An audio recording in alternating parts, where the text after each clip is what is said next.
Alright, so this is actually Corbett video number 2. The first one was Sybil Emmons, and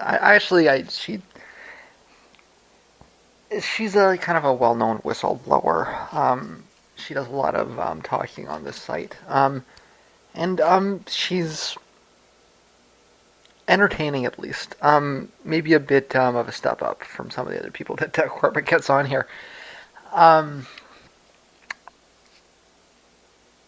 I can't say that she puts across the impression that she always knows what she's talking about.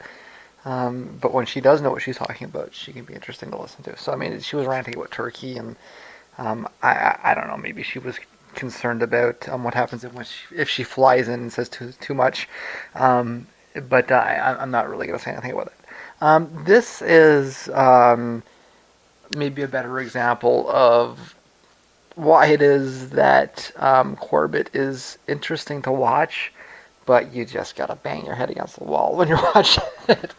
Um, he's doing a. This is from last year, so he's doing a bit on the Ebola outbreak in Africa, and um, I've only watched a little bit of the video, but I presume he's gonna try to tie it in to the to some kind of banker summit in Geneva. So, um, and that's really probably what most of the video is going to be about. But this is a good example, right? So he wants to talk about the Ebola epidemic. So he brings on this guy who's I mean, he's like a financial expert, and he's asking this financial expert, medical questions, and he's baiting him, right? I mean, he's trying to get him to say something ridiculous, right? So that he says it rather than him. Um, and it's the kind of thing you see all the time with this guy. I mean, like, what does this guy? This guy doesn't know anything about the topic, and he's actually trying to, in his credit, he's trying to get that across. And he seems to be maybe trying to trying to hurry it up and get to the financial stuff, which I'm sure is going to be at the second part of this. But I mean, it does bring up an interesting question about Ebola. Um, I'm going to take a step back from this video, so I'm not really directly reacting to this video. I'm more reacting to the idea um, that there might be something sinister underlying the Ebola outbreak in Africa.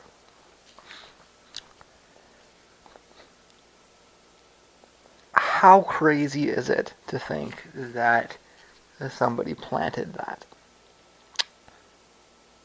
Now, what Corbett's going to want to push is something along the lines of it's a ploy by the vaccine companies. So they create diseases so that they have a market to sell something in.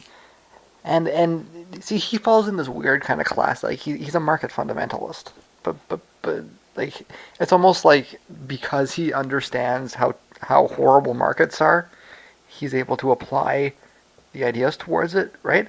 And so instead of understanding the problems with markets and saying, "Gee, maybe I shouldn't support this," he understands the problem with markets and then assigns those problems to companies working in it, and then blames it on the government.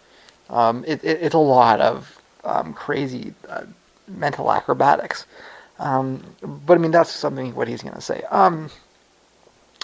I think that he might want to look at an accounting sheet.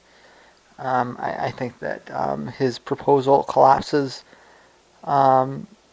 largely based on the cost it would have to engineer a crisis of this sort, and the amount.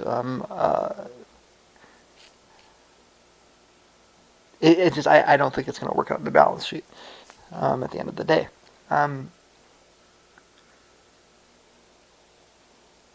So what's another idea regarding the possibility of nefarious motives? I think that the idea that's more worthy of serious investigation is the idea of should we use the term population control? I think that even the term population control is a little bit too generous. what I'm going to say is this. It's the year 1550, maybe a little earlier than that.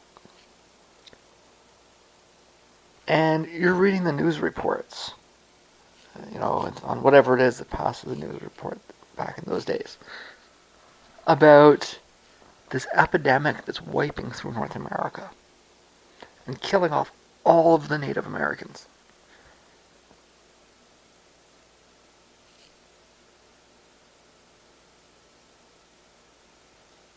There's some rumors that it may have been placed there.